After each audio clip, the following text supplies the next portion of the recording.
about social capital and network, and because you must have been connected to that person on LinkedIn in some way for them to reach out to you. But I'm also curious as to what were some, maybe we dive into what you actually did in that role and what that role entailed. I think that was the financial analyst role, right?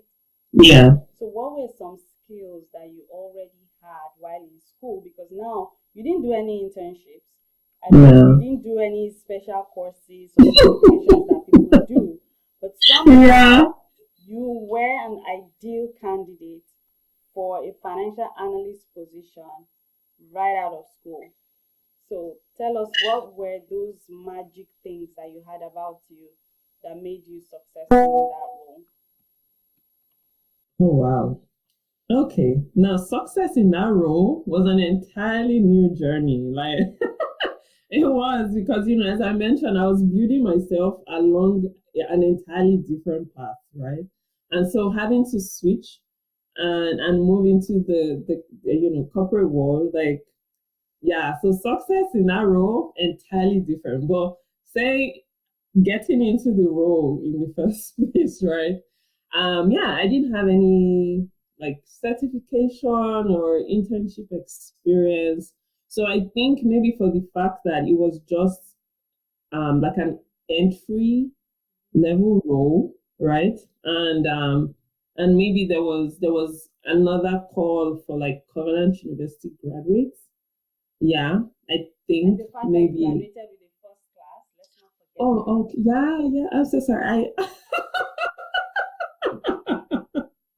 No, actually, yeah. Oh, okay. Now that I'm thinking about it, because my boss at that time, whom has come to actually even become my friend, yeah, she our perspective, right, is that if I'm hiring somebody, I don't just care about like their technical expertise. Like I want to see how like your extracurricular activities, like social involvement or investments, like engagement, community, and also I think now that I'm thinking about it, yeah, that probably would have sold me better because yes, I had a first class in economics.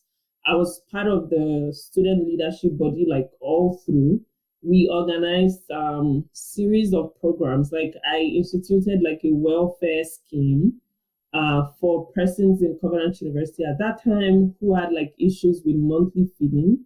I mean, because I was coming from a very humble background, right? And it was something that I experienced like firsthand.